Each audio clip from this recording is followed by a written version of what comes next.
Listening test. You will hear a number of different recordings and you will have to answer questions on what you hear. You will have time to read the instructions and questions and you will be given time to check your work. All the recordings will be played once only. The test is in 4 parts. Now turn to part 1. You are going to listen to a conversation between 2 friends who are discussing the organisation of a party. As you listen, answer the questions. Write no more than 3 words for each answer. First, you have some time to look at questions 1 to 5.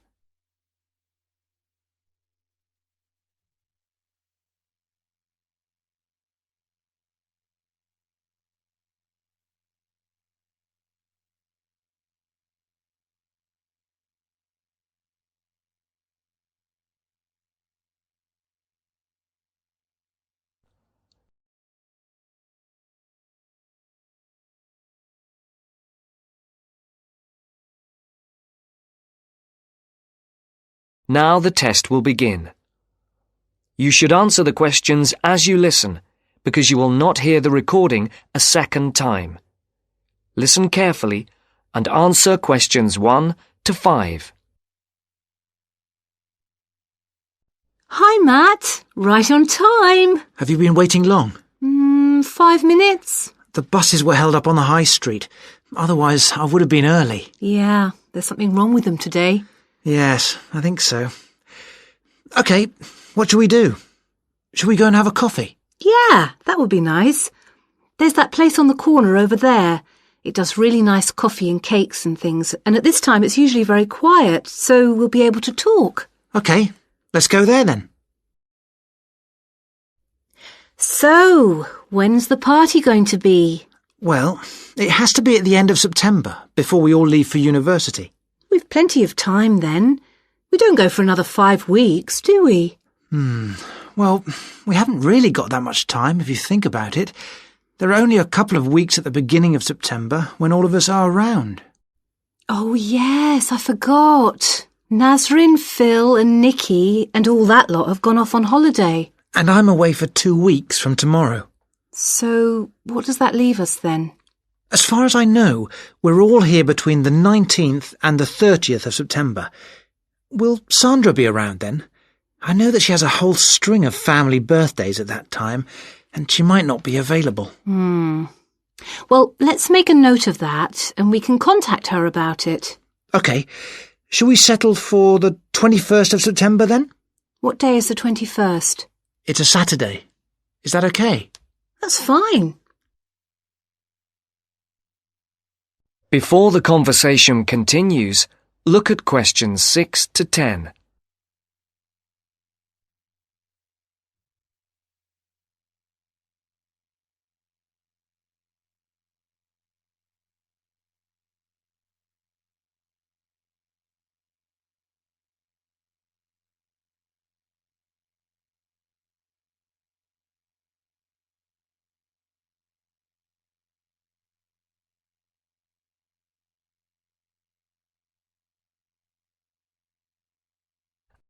As you listen to the second part of the conversation, answer questions 6 to 10.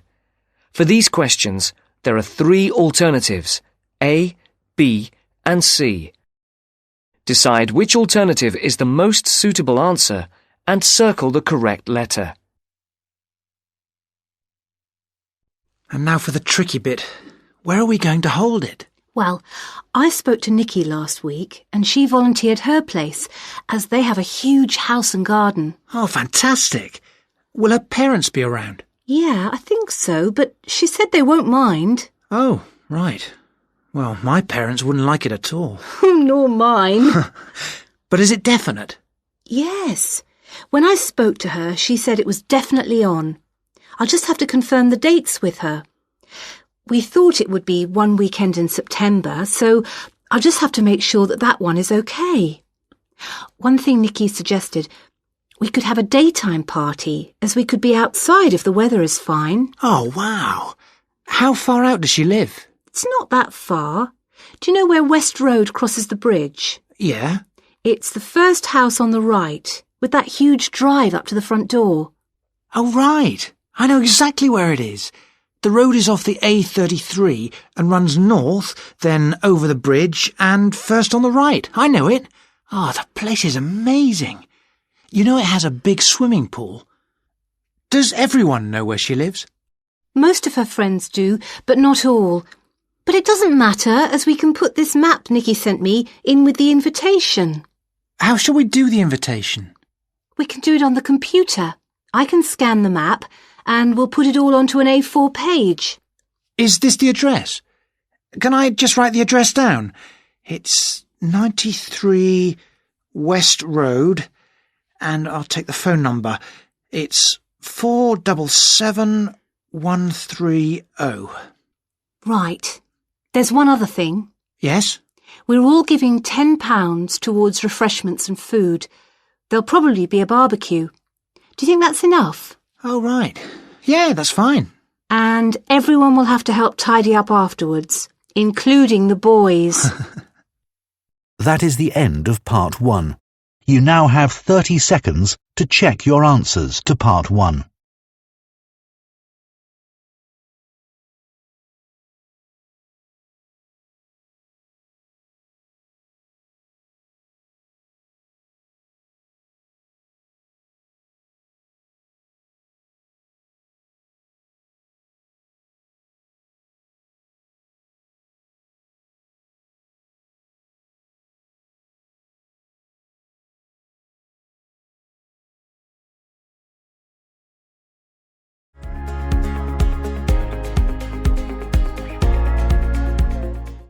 Part 2. You'll hear Laura talk about this year's International Food Festival. First, you have some time to look at questions 11 to 14.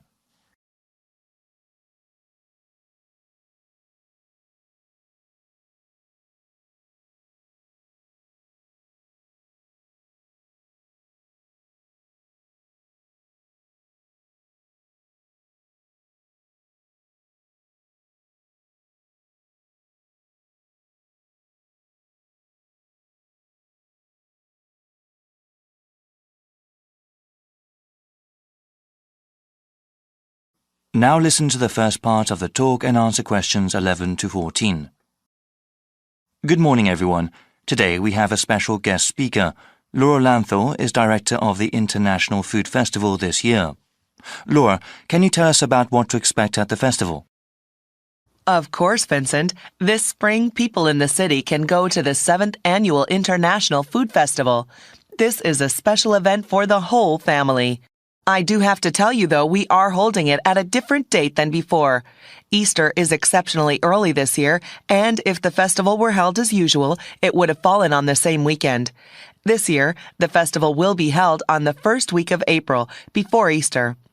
The festival will be held at the Walker Field grounds and will be divided into 4 main areas. There will be a Western food area with authentic representations of European cuisine. There will also be an East Asian section with chefs and products from Japan, Korea, and China. A South Asian section will have food from India, Vietnam, Thailand, and Indonesia. For the first time this year, we will also have a Latin American section where people can try things from Mexico, various Caribbean countries, and South America. There will also be special booths where people can learn about all these cuisines. This year, we are expanding the cooking workshop and demonstration portion of the festival. Attendees last year really seemed to like learning about food and having a hands-on experience. I'll give you a brief description of 3 of the workshops we have. Like I said, these allow you to participate directly in the making of food and teach you techniques you can use at home. For a full list of them, please go to our online website. We will give you the site address after the end of my talk.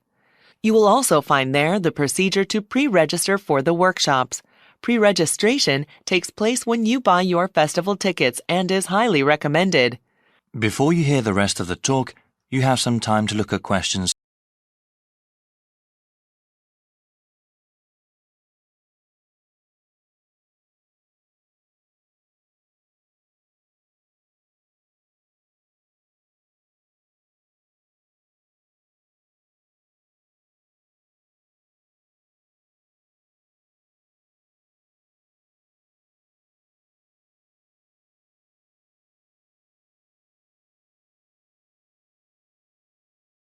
Now listen and answer questions. Non-Western food has become increasingly popular these days, and many people are interested in how to cook such food at home. Such cuisines use a variety of different spices, ones that aspiring cooks might not be familiar with. Therefore, our world tour of spices is a good introduction to the flavor profiles of other cuisines. I would recommend it for adults who want to seriously learn about cooking. Small children might not take to the more exotic spices. One workshop that is meant for children is Candy Adventures. There are traditional activities like making gingerbread houses. Other activities teach basic decorating techniques, including the proper use of coloring dye. Kids can also learn how to make flowers and other objects out of cake frosting. We understand the concerns of parents regarding their children's health, so everything used in this workshop is either sugar-free or uses acceptable sugar substitutes. Lastly, we have a workshop that is suitable for the whole family. Salads Forever is a workshop for everyone interested in healthy eating. There will be different kinds of salads that people can try and demonstrations that show how to make them. Salads have grown in popularity these days and are a healthy addition to any diet if prepared the right way. The workshop will also teach how to make healthy salad dressings. I'm afraid that's all I have today.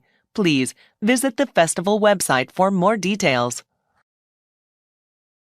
That is the end of Part 2. You now have 30 seconds to check your answers to Part 2.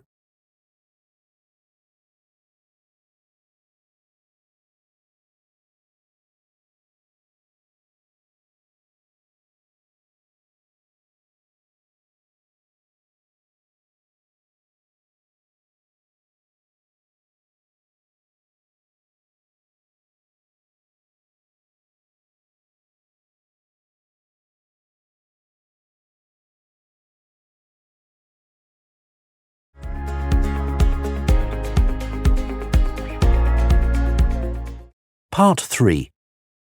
You will hear a conversation between a university student and a faculty advisor about the requirements for the student teaching semester. First, you have some time to look at questions 21 to 24.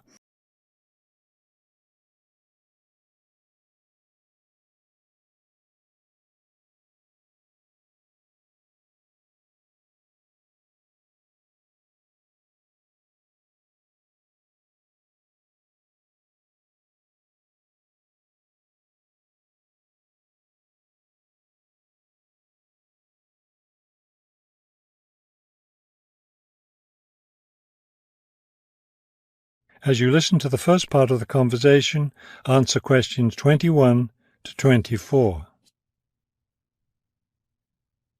I'd like to go over with you today some of the requirements for your student teaching, which you'll be undertaking next semester. I'm really looking forward to working in a real classroom and teaching children, but I'm nervous about it too. One of my roles is to provide you with whatever support you may require. One thing that helps me do that is to know what you're doing in the classroom, so I require all my students to keep a journal about their teaching experience. That sounds like a lot of work. Will I have to write in it every day? Yes, if you can. You'll give it to me at the end of each week. Another thing I'll want from you is a few sample lesson plans. I'll let you know ahead of time exactly how I want you to do them.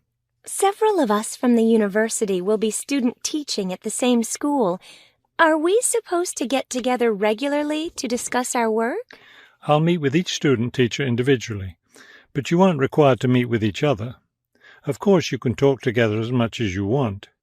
You will, however, have to observe some of the other teachers in the school, besides the teacher you'll be working with.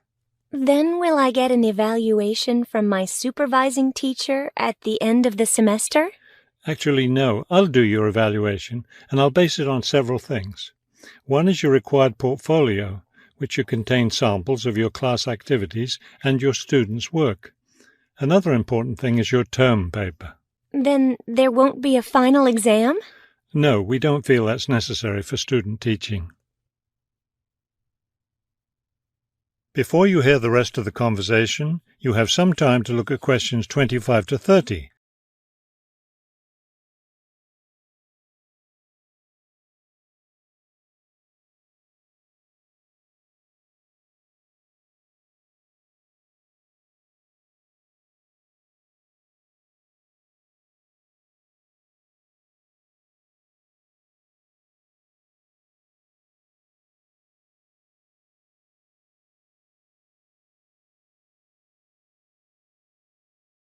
Now listen and answer questions 25 to 30. I know I have to get an agreement form signed. Since you're my advisor, are you the one to do that? No, that form is for your supervising teacher to sign, to document that he or she agrees to have you in the classroom as a student teacher. Oh, I see. I'm concerned about the term paper I'll have to do and the evaluation process. I'm not sure I understand what I'm supposed to do. Regarding the term paper, the first thing is to choose a topic. It should be related to your teaching work. You should let me know your term paper topic by the end of the first week of the semester. Will you be observing me regularly in the classroom? Yes, and during the fourth week of the semester, we'll have our first evaluation meeting to discuss my observations. One thing I'm really looking forward to is the student-teacher conference that the university puts on every year. I'm glad you're looking forward to it. Of course, everyone in the program is required to attend. The conference takes place, let me check. Yes, the 7th week of the semester. When will I have to turn in my term paper? The term paper is due by the end of the 14th week of the semester. Then during the 15th and final week, we'll get together one last time for a semester review. Wow, it looks like I have a busy semester ahead of me. That is the end of Part 3. You now have 30 seconds to check your answers to Part 3.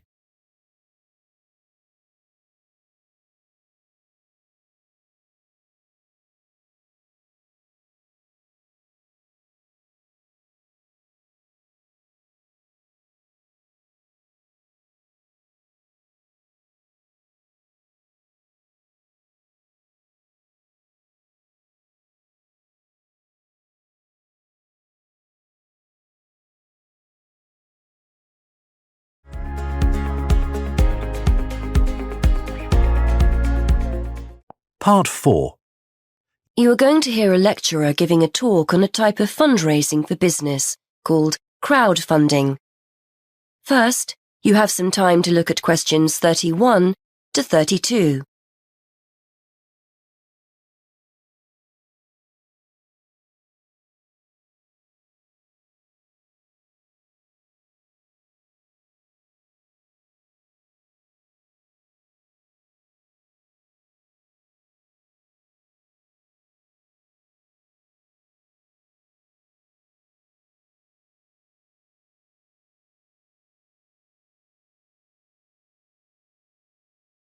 Now listen and answer questions 31 to 32.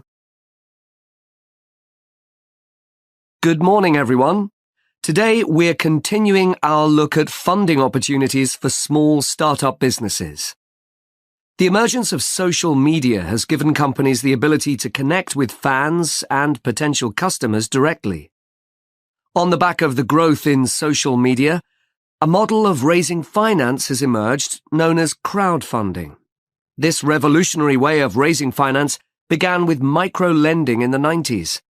More recently, an equity-based model has emerged that allows people to invest directly in a new company. We're going to examine this in more detail later, but let's turn first to a third model, which I'll term a fan-based model. With this model of crowdfunding, individuals are encouraged to give an amount of money to support the launch of a project or initiative without the promise of any financial return. Instead, there's a reward for donating. This contrasts with the micro-lending model, which would require a return on investment, and the equity-based scheme, which may offer shares. Before you hear the rest of the talk, you have some time to look at questions 33 to 40.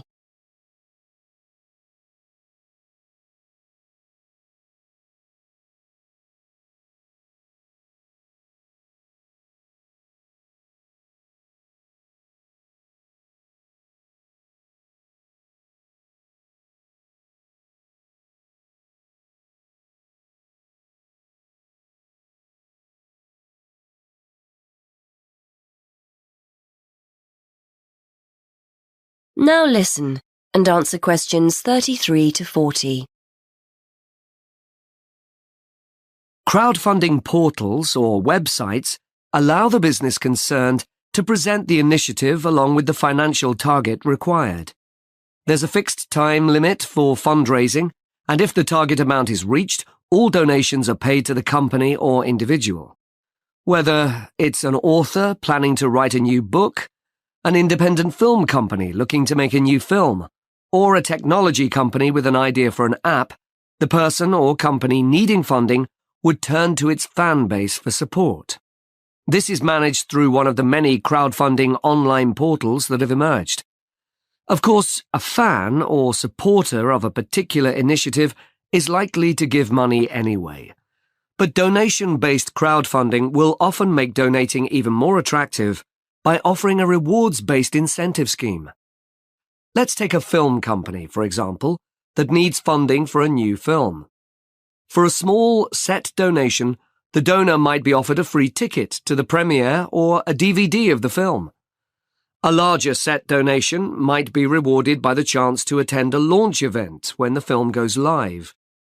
Those people who make bigger donations could even be offered the chance to meet the cast of the film, whilst the highest level donation could see the person's name mentioned in the film credits. For companies that already have a significant fan base, crowdfunding offers a fantastic opportunity to raise money quickly from a large number of people, each of whom donates just a small amount of money. Compare this to the time and effort that would be needed to sell your idea to investors or your bank manager, particularly in an age when raising finance can be difficult. The company may also have links with partner companies or organizations that run fundraising events. In this case, you can significantly increase participation by working with these organizations to promote your crowdfunding project. Another significant advantage is that you can reach out to your fan base for feedback on the project while it's being developed, thus making the final product more appealing. Crowdfunding enables you to raise awareness of the product at an early stage, thus increasing the potential for sales. With so many people behind you, it can also act as a great incentive to get the best possible product out on time and on budget. However, there are disadvantages to bear in mind. The model can be described as all or nothing. If you don't reach the monetary target required in the agreed time, all promises of donations are cancelled and no money is paid, leaving you back at square one. Should this happen, or still worse, you receive the funding but are unable to come up with the product, not only will your fans end up disappointed, but the portal will record the fact that you failed to reach your target, or that the initiative failed. Fulfilling all the pledges that you've made to people can also be very time-consuming. For example, remembering to send out copies of books or free cinema tickets can sometimes be forgotten in the excitement and frenzy of launching your product. People sometimes forget to factor in the cost of rewards when calculating profit margins. But these can be significant. And finally, if you have a small fan base, for example, you're a new company or have a small social media footprint, raising awareness of your initiative will be challenging.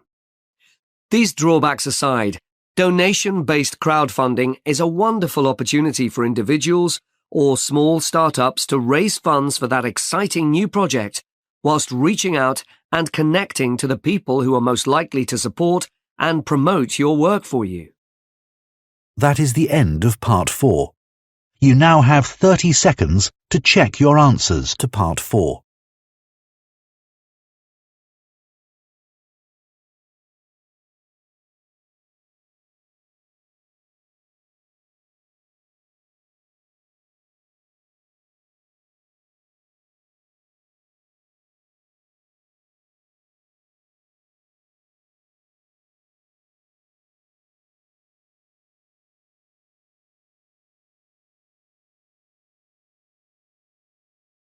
That is the end of the listening test.